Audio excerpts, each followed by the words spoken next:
और अगर तुमने वो काम रोक दिया और केवल यहीं खा के यहीं पे गंवाने लग गए, तो फिर घर से फोन आएगा बाप जी का, किस लिए भेजा था तुझे यहाँ पे? ऐश करने के लिए भेजा था। अरे जमीन गिरवी रखी हुई है, कौन छुड़ाएगा उसको? यानी पिताजी का फोन आएगा तुम्हें याद दिलाने के लिए कि बेटा तुम अपना लक्ष्य भूल गए हो।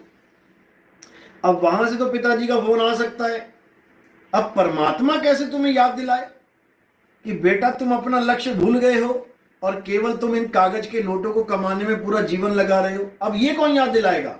उसके लिए सभी गुरु करना पड़ेगा। उसके लिए एक डाकिया रखा है परमात्मा ने, जो कनेक्शन वहां से जोड़, वो चिट्ठी लेके आता है। जैसे तुम्हें और तुम्हारे घर वालों को जोड़ने के लिए एक कंपनी है यहाँ पे, डू मोबाइल, एतिसलात, ये कंपनियां एक मीडिएटर हैं जो तुम्हारा कनेक्शन जोड़ देती है घर में। इसी प्रकार परमात्मा जब अपने जीवों को जगाता है कि मेरे जीव माया में उलझ गए, केवल पैसे पे पैसा, पैसे पे पैसा कमा रहे हैं और उसके बाद इतनी बुरी मौत मर रहे हैं रो रो के, भाई इसको कोई याद दिलाओ जाके। तब एक डाकिया आता है, वो डाकिया परमात्मा का संदेश अपने मालिक के जीवों तक पहुंचाता है, समझे? उसी को हम कहते हैं अपनी भाषा में संत, पीर, पैगंबर। पैगंबर का मतलब क्या है? जो पैगाम लेके आए। कहां से? अंबर से। अंबर क्यों बोला? अंबर इसलिए बोला, अंबर का मतलब होता है आसमान। आसमानी पैगाम आप तक पहुंचाना है। आसमान क्यों बोला गया? क्योंकि जो हमारा परमपिता परमात्मा है वो, जैसे कुरान कहती है, कहां बैठा है वो? 7वें आसमान पे बैठा है। आप किसी भी मुसलमान को पूछोगे अल्लाह कहां रहता है, एकदम बोलेगा वो 7वें आसमान पे रहता है। अब उसको पूछो 7वां आसमान कहां है? एक तो दिख रहा है, उसके बाद एक और होगा, फिर एक और होगा, फिर एक और होगा। ऐसा नहीं है भाई, वो 7वां आसमान एक गुप्त भेद है। वो पैगंबर ही उस पैगाम को जीवों तक पहुंचाता है कि अल्लाह है कहां। वो कोई नाम देने नहीं आता कि कोई नाम जपवाने आता है। मैं यहां पर आज बैठा हूं तो मैं कोई तुम्हें भगवान के नाम देने थोड़ी नहीं आया हूं। नाम तो तुम पहले से जानते हो। हिंदू है वो राम जानता है, मुसलमान है वो अल्लाह जानता है, सिख है वो वाहिगुरु जानता है, ईसाई है वो गॉड जानता है। नाम तो तुम्हारे अंदर कूट कूट के पहले से भरे हुए हैं। मैं इसलिए आया हूं यहां पर, मेरा क्या काम है आने का? जो नाम तुम भर के बैठे हो उन नामों को छुड़वाने आता हूं कि नाम छोड़ दो। और करना क्या है? असली नाम यानी सच्चा नाम यानी सतनाम को जान लो। अब जो छोड़ने हैं नाम, वो छोड़े क्यों? क्योंकि वो नकली नाम हैं। अब नकली नाम क्यों हैं? क्योंकि वो इंसानों के द्वारा बनाए जाते हैं। इसीलिए सारे नाम अलग अलग भाषाओं में अलग अलग तरह के हैं। अलग अलग भाषा भी छोड़ दो, एक राम जी के कितने नाम हैं? 108 नाम आपको नेट पे 1 मिनट में मिल जाएंगे। आप लिख के देखो, भगवान राम के 108 नाम ले लो, हनुमान जी के 108 नाम ले लो, शंकर जी के 108 नाम ले लो, हनुमान जी के, शंकर जी के, विष्णु जी के, गोरख जी के, कितने ही तुम ले लो 108। तुम अल्लाह के लिख दो, अल्लाह के 100 नाम। कुरान पाक में अल्लाह के 100 नाम दिए हुए हैं। अब जिसके 100 नाम है, जिसके 100 नाम है, उसका कौन सा नाम असली है? अब कोई कहे 100 के 100 असली हैं, तो 100 असली हैं तो 101वां असली क्यों नहीं हो सकता? मैं राम कहना चाहता हूं अल्लाह को, मैं अल्लाह का एक नाम राम रखना चाहता हूं और मैं राम राम करके मुक्त होना चाहता हूं। तब मुसलमान कहेगा नहीं भैया राम नहीं चलेगा। इसी का तो झगड़ा है। कुरान में जो 100 नाम है वो चलेंगे, लेकिन कोई 101वां नाम बना दे वो नहीं चलेगा। बस यही दिक्कत है। असल में परमात्मा का कोई नाम है ही नहीं, ये इंसानों के बनाए नाम हैं। जितने मर्जी बना लो, जितने मर्जी बना लो, इसका कोई अंत नहीं है। और इसको बनाने का जरिया क्या है, आधार क्या है, अक्षर, जो आपके मुंह से अक्षर निकल रहे हैं, आ ई उ का खा गा चा छा टा ठा डा पा फा। इन अक्षरों को पकड़ पकड़ के तुम कितने ही नाम बना लो, कितने ही बना लो। जैसे तुम्हारे पास ईंट का भट्टा है ना, अब तुम ऐसे ही डिजाइन वाले मकान बना लो, दुकान बना लो, तुम कोठियां बना लो, तुम चौबारे बना लो, तुम महल बना लो। किससे बनाओगे, ईंट से।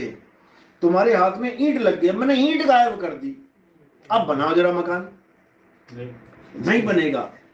अब संत क्या करते हैं, इन्हीं अक्षरों को गायब कर देते हैं तुम्हारे जीवन से। तो कह रहे सोई गुरु पूरा कहावे, जो दो अक्षर का भेद बतावे, एक छुड़ावे। ये का खा गा आ ई पा फा बा छुड़ा दे, अब अक्षर ही छुड़वा दिए। अब नाम बताओ क्या रखोगे, 52 अक्षर नाम, 52 अक्षर का खेल ही खत्म हो गया। अब नाम नहीं रहा, अब वस्तु रही।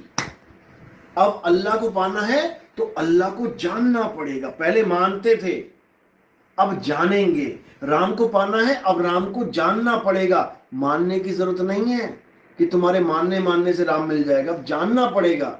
यानी अगर प्यास लगी है तो ये मान के काम नहीं चलेगा कि हाँ मुझे पानी पानी जपूंगा और प्यास बुझ जाएगी ना, अब पानी पी के काम चलेगा। यानी नामों को जरूरत नहीं है, अब वस्तु को पकड़ना है। अभी बोतल में नीचे पानी है, एक बार भी मत बोलो पानी जल वाटर नीर तो, बस इसका ढक्कन खोल के मुंह में लगा लो। एक बार भी नहीं पूछेगा ये कि तूने मेरा नाम नहीं जपा, मैं तेरा गला गीला नहीं करूंगा। यहां तक कि कुत्ते बिल्ली हाथी घोड़े वो भी इसी को पी रहे हैं, बिना ये जाने कि इसका नाम क्या है। क्या चिड़िया को नाम पता है? तो फिर सारी उम्र हो गई पीते हुए उसको। वो सनातन नहीं है, जो समय से परे है, जिसको बाबा नानक ने कहा अकाल मूरत, यानी काल से परे, अखंड। एको सतनाम करता पुरुष निरपौ, वो डरता नहीं किसी से, आत्मा कभी डरता नहीं किसी से। आत्मदेव को कौन मार सकता है? निरपौ, निर्वैर, वो वैर भी नहीं रखता किसी से, मारता भी नहीं है वो किसी को। आत्मा ना तो कभी किसी को मारता है, ना ही किसी के द्वारा मारा जाता है। हे अर्जुन, जो ये समझते हैं कि आत्मा किसी को मारता है या किसी के द्वारा मारा जाता है, वो दोनों ही अज्ञानी हैं, उनको नहीं पता आत्मा के बारे में। तो आत्मा का असली खेल जो है वो क्या है? इस काया को ताकत देना, इस काया को चलाना। ये आत्मा की वजह से ही चल रहा है। आज आप मंदिर जा रहे हो आत्मा की वजह से, रास्ते में जाते जाते आत्मा ने शरीर छोड़ दिया ना, वहीं गिर जाओगे, थाली वाली वहीं गिर जाएगी तुम्हारी। कोई फोटो वोटो लेके जा रहे होगे, वहीं पड़ी होगी रोड पे फोटो भगवानों की। अगर फोटो उठाई है, तुमने उठाई है, किसकी वजह से? आत्मा की वजह से। कोई मुसलमान नमाज पढ़ने जा रहा है, किसकी वजह से? आत्मा की वजह से। नमाज पढ़ने जा रहा है, जाता जाता जाता शरीर छोड़ दिया आत्मा ने, वहीं ढेरी हो जाएगा, नमाज भी ना पढ़ पाएगा। हिंदू मुस्लिम सिख ईसाई कोई भी धर्म कर्म कर रहा है आत्मा की वजह से, और सब कुछ जान रहा है, आत्मा को नहीं जान रहा। इसीलिए कृष्ण जी को बार बार समझाना पड़ रहा है कि आत्मा को जानो, आत्मा को जानो, आत्मा को जानो। आत्मा ही सत्य है, सनातन है, शाश्वत है, पुरातन है।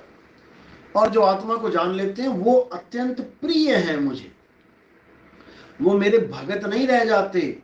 हे अर्जुन, वो मेरा ही स्वरूप हो जाते हैं। यानी मुझ में और उनमें कोई फर्क नहीं रहता, वो मेरा ही रूप हो गया, क्योंकि वो मुझे तत्व रूप में जान गया कि मैं क्या हूं। दुनिया उनको माया रूप में जानती है, कृष्ण जी को माया रूप में जानती है दुनिया। यानी 2 आंख, 2 कान, नाक, बाल, हाथ, पैर, क्या है ये माया है, रोज बदल रही है, नाशवान है। कैसे हुई थी मृत्यु कृष्ण जी के शरीर की? पैर में क्या लगा था? बाण लगा। अब जिसके बाण लग गया उसकी मृत्यु हो गई। और कृष्ण जी कह रहे हैं कि जिसके बाण नहीं लग सकता, नैनम छिंदंती शस्त्राणी, कोई शस्त्र नहीं छेद सकता उसको, उसकी पूजा करो। और हम किसकी पूजा कर रहे हैं? जिसके पैर में बाण लग गया। उन्होंने कभी कहा ही नहीं कि जिसके बाण लग जाए, तलवार से कट जाए, जल से भिगो जाए, आग से जल जाए, उसकी पूजा करो। एक जगह भी नहीं बोला गीता में। उन्होंने बल्कि ये समझाया कि हे अर्जुन, आत्मा को कोई शस्त्र काट नहीं सकता, अग्नि जला नहीं सकती, वायु सुखा नहीं। हाँ, किसकी बात समझ में आई? हाथ खड़े। बढ़िया जी। आपके नहीं समझ में आई, कोई बात नहीं, आ जाएगी। हमारा सत्संग आता है यूट्यूब चैनल पे, नितिन दास के सत्संग लिखोगे तो वहां पर 50 चैनल आ जाएंगे। लोगों ने मेरे नाम पे बना रखे हैं, कोई बात नहीं, अपनी बात चल रही है। अच्छी तरह ध्यान से सुनना, उसमें एक एक चीज आपको मिलेगी। गीता क्या कहती है, गुरु ग्रंथ साहब क्या कहता है, कबीर साहब की वाणी क्या कहती है, राम जी क्या कहते हैं, गुरु जी क्या कहते हैं, सब समझ में आ जाएगा। और जब आत्मा का ज्ञान समझ में आ जाएगा, उसके बाद कोई भेदभाव नहीं रह जाएगा। फिर ये हिंदू, मुस्लिम, सिख, ईसाई सब खत्म। फिर तुम्हारे सामने दो चीज रह जाएंगी, एक शरीर जिसको तुम टोपी पहना दो तो मुसलमान हो गया, पगड़ी पहना दो तो सिख हो गया, या और गले में क्रॉस डाल लिया तो ईसाई हो गया। एक शरीर और एक आत्मा। आत्मा सबकी एक, उसमें भेदभाव है ही नहीं। हिंदू की आत्मा, मुस्लिम की आत्मा, सिख की आत्मा, ईसाई की आत्मा, सब एक रूप है। जैसे कबीर साहब कह रहे हैं कि कबीर कुआं एक है और पानी भरे अनेक, बर्तन सबके न्यारे न्यारे और पानी सब में एक। देखो, जहां कुआं होता है सब अलग अलग डिजाइन का घड़ा लेके आते हैं। देखो जरा, अब तुम घड़े देखोगे तो तुम्हें लगेगा ये सारे अलग अलग हैं, और जब तुम पानी से मतलब रखोगे तो तुम्हें समझ में आ जाएगा कि हर घड़े में पानी है जो मेरी प्यास बुझा सकता है। उसके बाद तुम भेदभाव नहीं करोगे कि इस घड़े का पानी पीऊं कि उसका पीऊं कि उसका पीऊं, फिर सबका पानी एक।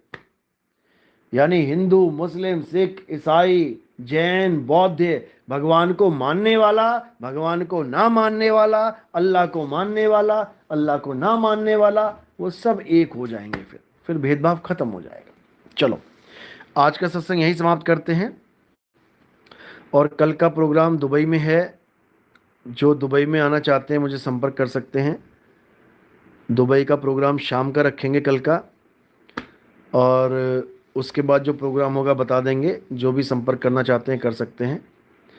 8 तारीख की मेरी नेपाल वापसी है। नेपाल में 1 हफ्ता सत्संग चलेगा। उसके बाद न्यूजीलैंड का मेरा जो टूर है, वहाँ से सीधी फ्लाइट न्यूजीलैंड की पकड़ लूँगा। न्यूजीलैंड में जो आसपास भगत हैं, जो ऑस्ट्रेलिया वाले हैं, वहाँ आ सकते हैं तो वहीं मिलें। उसके बाद मेरी फिर वापसी होगी इंडोनेशिया, सिंगापुर, मलेशिया होते हुए, फिर और भी कंट्रीज़ में 13 देश की यात्रा इस 2024 में पूरी होगी। अभी कोई भी प्रोग्राम ना बनाए। कोई मई में बोल रहा है, कोई अप्रैल में बोल रहा है, अभी कोई प्रोग्राम मत रखो। अभी पहले मुझे एक बार 2024 में अच्छी तरह लोगों को समझाने दो विदेशों में, क्योंकि 13 साल हो गए मुझे भारत में प्रचार करते हुए। अब बाहर भी, क्योंकि मालिक के हंस तो बाहर भी है ना, अब जा के उनको समझाने का जो है समय आ गया है। और इंडिया की बागडोर अब आप लोग संभालिए। हर ज़िले में हमारी संगत है, 2, 4, 5, 10 लोग मिलो और गांव-गांव जाके पर्चे बांटो और गांव में सत्संग आयोजित करो। एक गांव में करा, दूसरे गांव में किया, तीसरे गांव में किया। परमात्मा की दया से वैसे भी इतने लोग जागृत हैं कि तुम्हारी बात को एकदम समझ जाएंगे। तो अब इंडिया की बागडोर आप लोग संभालिए। जो प्रचार करना चाहते हैं मुझे मैसेज करें, मैं पूरा ग्रुप बना दूंगा उनका, और अच्छे से प्रचार करो, हमारा सपोर्ट रहेगा पूरा। और विदेशों में जो प्रचार चल रहा है वो हम 2024 में पूरा करेंगे। शायद मुझे 1 साल लग जाए वापस आने में, लेकिन ये प्रचार नहीं रुकना चाहिए। घर घर में सतनाम का डंका बजना चाहिए। तो जो भी भगत हैं, प्रचार करना चाहते हैं, मुझे आज मैसेज कर दें, फिर मैं उनकी पूरी टीम बना दूंगा और कौन से पर्चे कैसे छाप के क्या बताना है वो समझा देंगे। चलो, तो अब कल को लाइव देखते हैं, रात में भी लाइव होंगे, तब शंका समाधान में आते हैं। साई बंदगी सतनाम, जय बंदी छोड़ की।